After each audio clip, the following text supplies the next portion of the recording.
네, 8월의 영화 닫지마을이 악인이여 지옥행 열차를 타라 녹음 시작하겠습니다.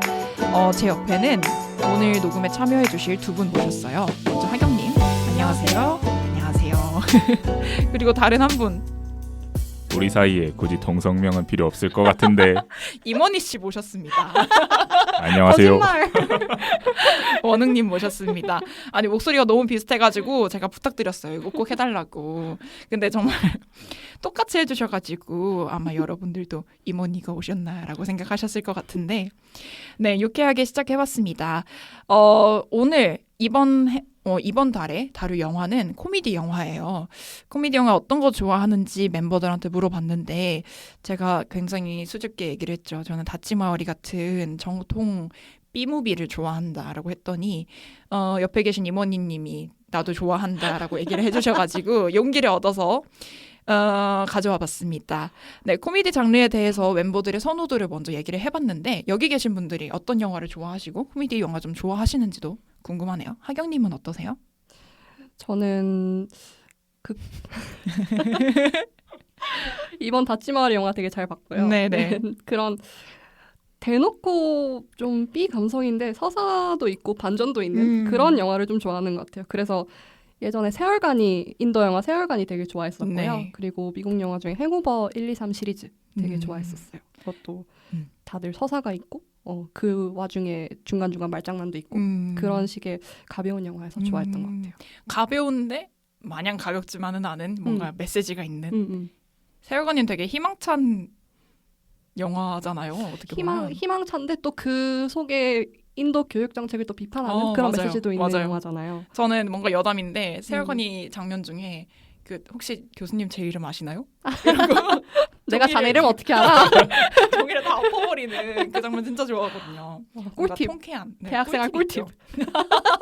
해보셨는지. 해보고 싶었어요. 네. 아쉬워라. 원웅님은 어떤 코미디 영화 좋아하시나요? 코미디 영화를 좀 좋아하시는 편인가요? 저도 막 억지로 찾아서 보는 편은 아니긴 한데 네. 그래도 이제 우리나라 영화 중에 극한 직업 굉장히 재밌게 봤고 또 이제 닫지마을이도 굉장히 재밌게 봤습니다. 대중적인 것도 좋아하시는데 또 마이너한 것도 좋아하시는. 사실 마이너를 좋아하시는 거죠, 그죠? 마이너 그냥 유명한 거면은 일단은 이제 이게 왜 유명한지에 대한 답을 저 스스로 좀 내려보고 싶어서 찾아보는 편이긴 해요. 맞아요. 극한 직업은 남녀노소 가리지 않고 웃기긴 웃긴다, 재밌다라는 평을 받았던 영화라서 대중적인 웃음을 좀 어필하는 영화인 것 같아요. 근데 닫지마을이 같은 경우에는 다행히도 저희 멤버들 사이에서는 호가 많았지만 불호이신 분들도 꽤 많더라고요. 그래서 호불호가 갈리는 것 때문에 사람들이 자기가 어떤 영화를 좋아하는지를 좀 꺼리는 건가? 라는 생각도 들었고, 어떤 코미디 영화를 좋아하는지를 말하는 걸 좀 꺼리게 되잖아요. 근데 그 원인이 뭘지가 좀 궁금하더라고요. 하경님은 그 원인이 뭐라고 생각하시나요? 제 생각에는 이게 코미디 영화 어떤 걸 좋아한다라고 남들에게 소개하는 거가 그런 메커니즘이 내가 아이돌 누구를 좋아한다라는 팬심을 덕밍아웃하는 거랑 되게 유사하다고 생각을 했어요. 그래서 이게 대외적으로 나 박효신 좋아해, 나 아이유 좋아해, 근데 내내적으로는 나 NCT 너무 좋아해 이런 느낌이지 않을까 싶거든요. 이제 아무래도 저는 처음 보는 사람한테 제가 좋아하는 코미디 영화는 행오버예요 라고 말하진 않을 것 같거든요. 그것처럼 뭔가 대놓고 저질 유머에 웃는 나를 노출하고 싶지 않은 그런 어떤 공포감? 불안함? 그런 게 기저에 깔려 있어서 좀 꺼리지 않나 싶어요. 그런 것 같네요. 뭔가 나라는 것을 전개를 내릴 때 되게 다양한 층위가 있잖아요. 그러니까 깊이 내면에 있는 깊은 나를 공개할 수 있는 사람들도 있을 거고, 아니면 그냥 겉에 있는 그 내 외면적인 특징들을 공유할 수 있는 사람들이 있으니까 사실 그런 코미디나 웃음 코드 같은 건 되게 내면적인 부분에 속한다고 생각이 돼서 하경님의 말씀이 되게 공감이 되는 것 같아요. 되게 친해지면은 이상한 사람들 있잖아요. 원래는 그렇게까지 이상한 사람인지 몰랐는데 친해지면은 되게 실없는 소리도 자주 하고 이상한 왜 보시죠? 들켰네요. 네. 이상한 드립도 잘 치고 네. 그런 맥락이랑 영화 취향 공개가 좀 비슷하지 않나 싶어요. 맞아요. 저 같은 경우에는 하경님 말씀이랑 되게 비슷하게 그 공략법을 들키는 기분이에요. 그러니까 내가 코미디 어떤 장르를 좋아한다라고 얘기를 해버리면 약점이 좀 드러나는 기분? 김세령 공략 이렇게 하면 할 수 있다? 네. 무한도전 밈 막 이렇게 얘기하고 나도 할 수 있다. 김세령 공략. 그래서 이런 약점을 드러내는 게 좀 꺼려서 아니면 그런 게 좀 본능적으로 좀 피하게 되는 게 아닌가라는 생각이 들었고요. 네, 원웅님은 어떠세요?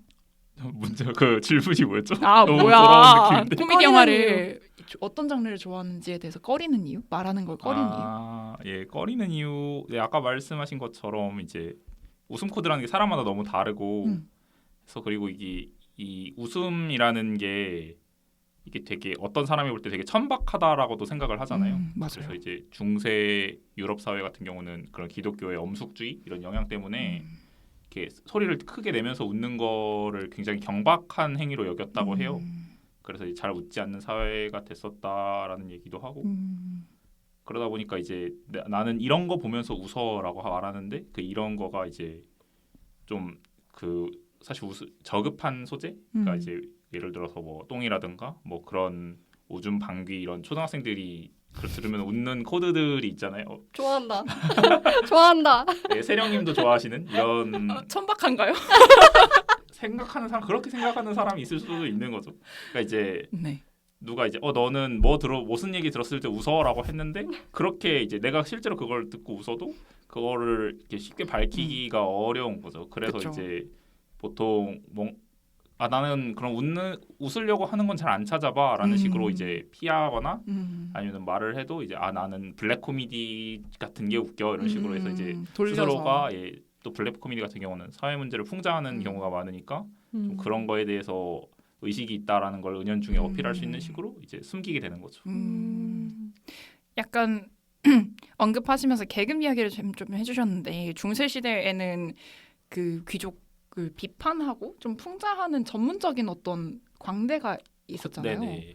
그 얘기도 좀 해주시면 좋을 것 같아요. 네. 해서 이제 그 중세 시대 때 그 또 이제 뚜렷한 계급 사회였기 때문에 뭐 그 이제 밑에 귀족 계층이 아닌 일반 평민 계층에서는 불만이 쌓일 수밖에 없는데 그 불만을 푸는 게 이제 크게 두 개인데 카니발이라는 행사가 있었고 네. 나머지 하나가 이제 광대가 있어서 이 광대들이 이 귀족, 왕족, 기사 계급을 이제 풍자하고 이제 놀리는 그런 문화가 있었다고 해요. 근데 그리고 이제 그런 사람들이 직접적으로 그 풍자의 대상이 되는 영주나 귀족 계급 앞에서도 공연을 하는 일이 있는데 근데 이제 그 광대들이 근데 그 귀족이 이 광대들을 보고 당연히 이제 분노를 하겠죠. 자기 그쵸. 자신을 이제 비꼬는 거니까.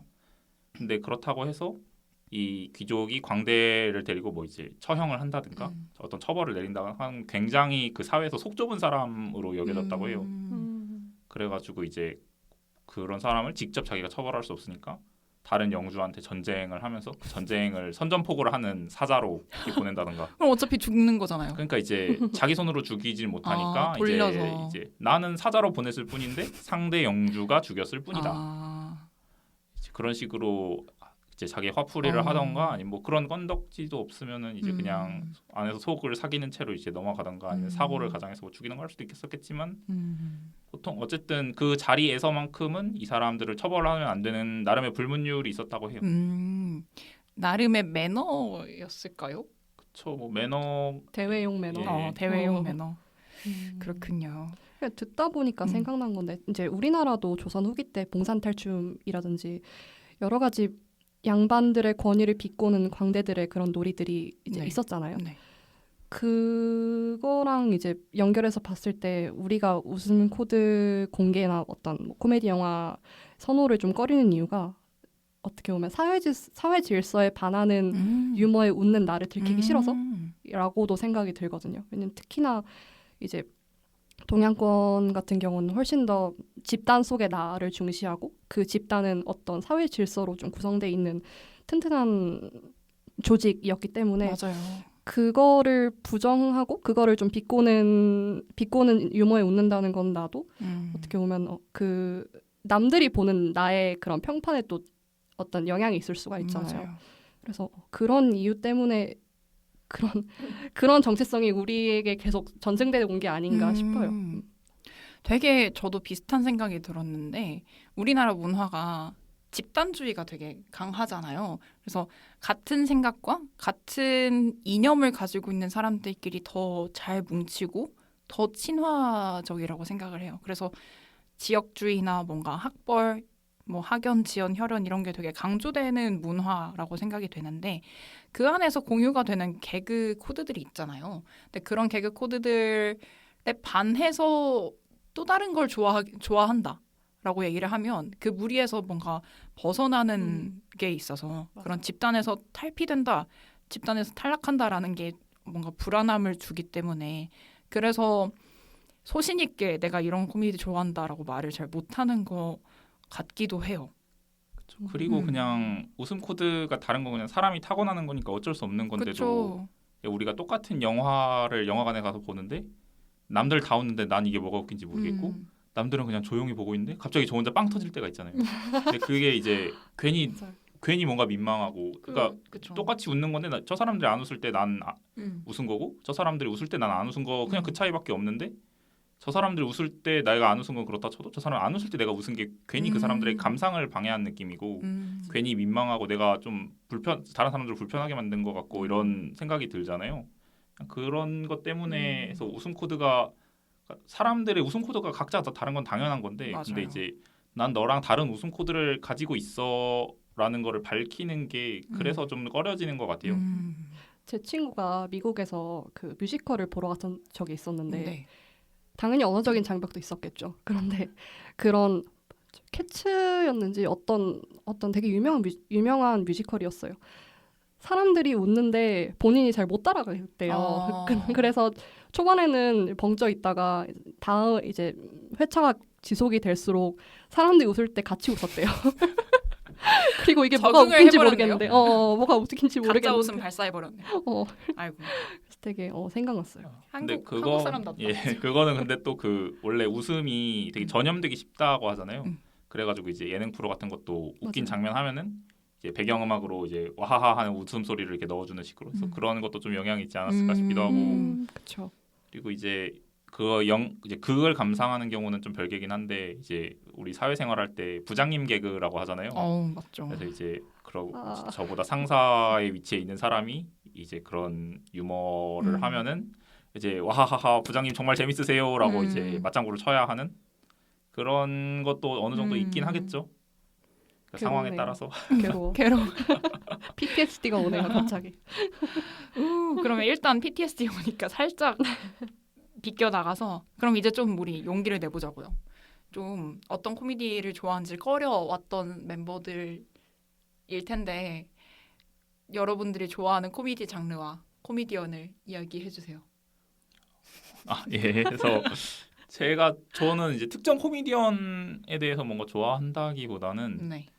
그냥 이제 그 말로 웃기는 그러니까 이제 일정 상황이 있는데 그러니까 어떤 상황이 있으면은 우리가 그 상황에 대해서 예측되는 바가 있잖아요. 근데 그거를 정말 말도 안 되는 방향으로 기상천외하게 비껴갈 때 그때 거기서 이제 웃음을 많이 느끼는 것 같더라고요. 그래서 최근에 재밌게 보는 유튜브 채널은 이제 꼬미꼬라고 해서 그 개그 콘서트에 출신 김병선 님이 이제 운영하시는 유튜브 채널이 있는데 그 채널에서 이제 그분이 스탠드업 코미디도 하시고 아니면은 이제 그분이 스페인어를 하셔가지고 라틴 아메리카권 사람들이랑 화상 채팅을 하면서 그러면서 이제 서로 말 티키타카를 하면서 나오는 웃음 그런 게 저는 되게 취향에 맞아가지고 그래서 재밌게 보고 있는 편입니다. 네. 그분 유머 되게 날것의 유머잖아요. 네네.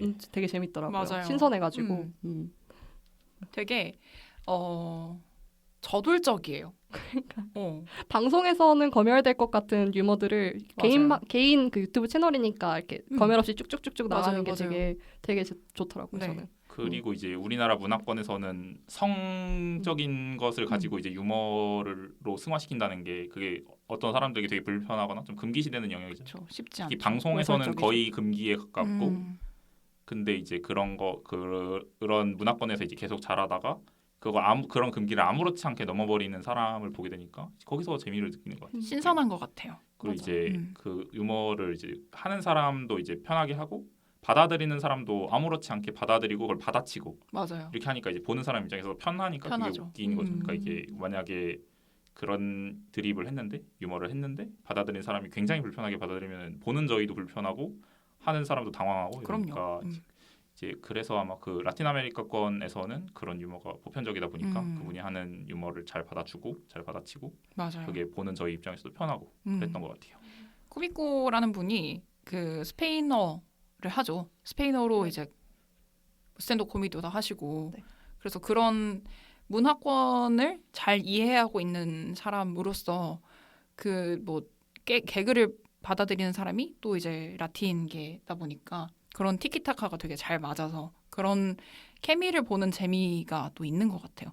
저 같은 경우에도 스탠드업 코미디를 되게 좋아하는 편이거든요. 그래서 켄정이 스탠드업 코미디 하는 것도 좋아하고 이름이 기억이 안 나는데 그 동양 남자인데 안경 쓰고 머리는 약간 중발인 무슨 오 누구였는데?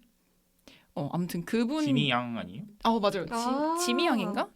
그래서 그분이 하시는 블랙 코미디도 되게 그 스탠드업 코미디도 되게 좋아요.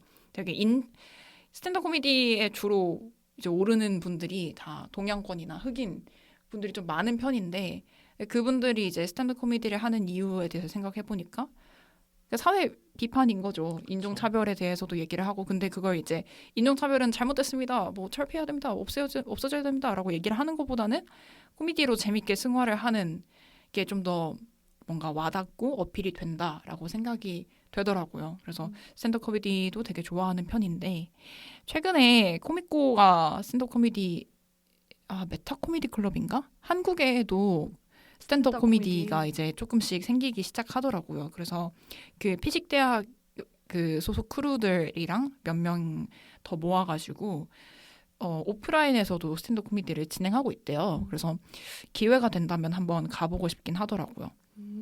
근데 한국에서의 스탠드업 코미디는 어떨지가 좀 궁금하기도 한데 한편으로는 좀 걱정되기도 해요. 재미있을까라는 생각이 들어서. 이제 유튜브에서 하던 걸 그대로 가져와서 하면 재밌을 것 같은데 그쵸. 괜히 뭔가 자기 검열을 하거나 아니면 서로 이제 이거 너무 센 거 아닌지 선 넘는 거 아니야 이런 식으로 얘기가 나오면 유튜브에서 보던 만큼 못 보니까 이제 유튜브를 알고 가면 재미없을 수도 있을 것 같네요. 맞아요. 제가 좋아하는 코미디 장르는 스탠드업 코미디이고 그리고 코미디언은 제가 요새 너무 좋아하는 사람입니다. 문성훈 씨를 정말 좋아해요. 원래는 제가 유병재를 되게 좋아했었는데 유병재의 유튜브에서 간간히 등장을 했었어요. 예전에 뭐였죠?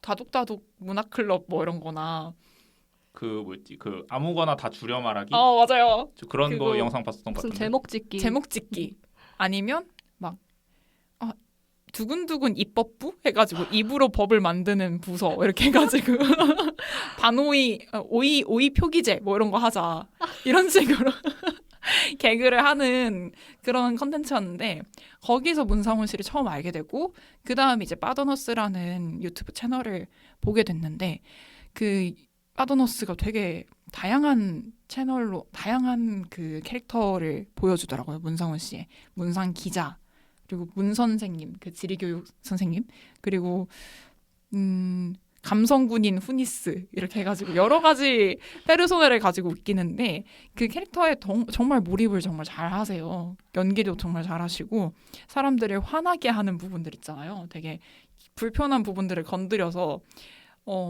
공감을 할 수 있게끔 하는 코미디언인 것 같아서 요즘 제가 제일 주목하고 있는 사람입니다. 하경님은 어떠세요?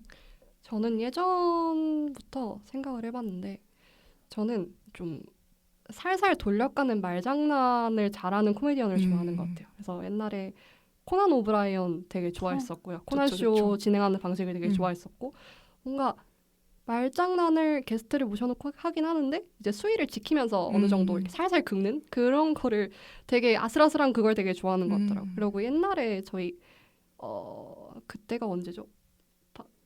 여의도 텔레토비 했을 시절에 SNL SNL 에서? 감성을 되게 좋아했어요. 그때도 그 뭐죠? 뉴스데스크에서 뭐 이렇게 말장난 왔다 갔다 하는 그런 것도 되게 좋아했었고 텔레토비 프로그램 되게 좋아했었고 그리고 요즘에 좀 저도 주목하게 된 약간 유튜버 같은 경우는 저는 강유미 채널 되게 좋아하거든요. 너무 잘해요.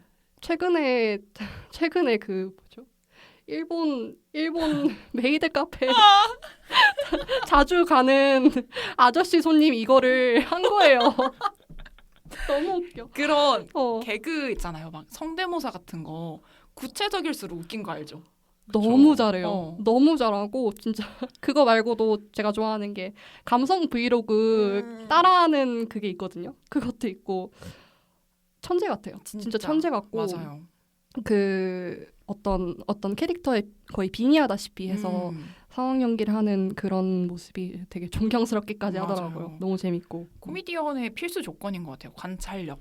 그러니까 어떤 캐릭터를 연구를 정말 많이 해서 그걸 이제 아예 체화한 사람일수록 더 뭐랄까요? 공감도 쉽게 할 수 있는 것 같고 웃음도 잘 노릴 수 있는 사람인 것 같습니다. 그리고 이 상황에 어떤 말을 하고 어떤 행동을 해야 사람들이 웃기게 받아들일 수 있는지 그거를 잘 포착해내는 그게 정말 개그맨의 능력인 것 같아요. 맞아요. 저는 코난 오브라이언 말씀하셔가지고 한국의 MC 중에 이렇게 재밌게 사람을 놀리면서 진행을 하는 사람이 누가 있나라고 생각을 해봤는데 요즘 좀 라이징 스타죠. 이용진 씨가 너무 좋거든요. 재밌죠. 생각이 났어요. 맞아요. 이용진 씨 원래 저는 예전에 우차사를 정말 좋아했던 사람이라서 이용진과 이용진의 그 동기 코미디언들을 되게 좋아했었는데 이용진 코미디언이 원래는 좀 톤으로 웃기는 개그맨이었던 걸로 기억해요. 그래서 공개 코미디 할 때는 잘생긴 사람이 웃기네 이 정도로 끝났던 것 같은데 요즘은 뭔가 심경의 변화가 생겼는지 롤을 바꾸셔가지고 진행도 너무 잘하시고 사람을 살살 긁는 뭔가가 되게 있으시더라고요. 원래 재밌죠. 그러신 분이었겠지만 가장의 무기 아닐까요? 저는 플랫폼이 바뀌어서 그런 것 같기도 해요. 그러니까 그 사람은 원래 사람이랑 같이 있을 때 그런 순발력이 좋은 사람이라서 진행할 때도 되게 재미있게 진행하는 사람인데 공개 코미디라는 그 플랫폼은 사실 준비된 걸 해야 되잖아요. 그쵸. 애드립보다는 준비된 걸 해야 되니까 거기서 오는 한계의 지점을 이제 시대가 바뀌고 잘 바꾼 게 아닌가라는 생각이 들어서 그것도 있고 아무래도 그런 것도 그러니까 자기가 생각했을 때 이렇게 하면 재밌겠다라고 생각하기는 있을 텐데 근데 아무래도 준비된 무대에서 하다 보면은 각자 합도 맞춰야 되고 그럼요. 이런 걸 이제 다른 사람 무대도 생각해가지고 내가 이런 거가 생각했지만 못하기도 하고 아니면은 다른 사람이 하는 게 그 아이디어를 다른 사람이 하는 게 더 좋아 보인다라고 하면 이게 뺏기기도 하고 그런 건데 이제 유튜브에서는 그냥 자기가 채널을 운영하는 거니까 자기가 좋다고 생각하면 다 할 수 있는 거잖아요. 맞아요. 그래서 이제 유튜브 시대가 되고 나서 그런 개인 코미디언들의 경쟁력만으로 살아가는 시대가 되다 보니까 그게 오히려 그 사람들에게는 더 복이 된 게 아니냐라는 분석도 있더라고요. 맞습니다. 개인의 색을 좀 더 잘 드러낼 수 있는 플랫폼이니까 저는 되게 좋게 봐요. 저도 유튜브의 순기능이 아닌가라는 생각이 들 정도로 코미디 시장의 흐름이 되게 많이 바뀌었다고 생각이 되더라고요. 옛날에 공개 코미디 할 때는 공개 코미디에 특화된 사람들만 좀 뜰 수 있던 시대였다면 지금은 각자의 개성을 살려서 영상을 만들거나 아니면 뭐 캐릭터를 만들거나 할 수 있는 시대잖아요. 그래서 이런 변화들이 되게 반가운 것 같아요. 그죠? 간단하게 이제 좋아하는 코미디 장르와 코미디언, 코미디에 대한 개괄적인 이야기를 해봤는데 영화로 다시 돌아와 보는 게 좋을 것 같아요. 영화 다찌마오리에 대한 이야기를 2부에서 다뤄볼 예정인데요. 영화 줄거리와 소개 그리고 여러분들의 별점도 같이 살펴볼 예정이고 영화에서 또 이 영화는 또 한 가지 공략법으로 사람들을 웃기는 편은 아닌 것 같아요. 뭐 예를 들어서 되게 뻔뻔하게 사람들을 놀린다던가 아니면 대사로 웃긴다던가 아니면 뭔가 고전적인 개그 있잖아요. 약간 화장실 개그라던가 아니면 엉성한 액션을 가지고 웃기는 영화였다 보니까 이야기를 나눌 게 되게 많을 것 같습니다. 2부에서는 이제 본격적으로 다찌마와리에 대한 이야기를 나눠볼 예정이니까요. 조금만 기다려주시고 우리는 다음 회차에서 만납시다.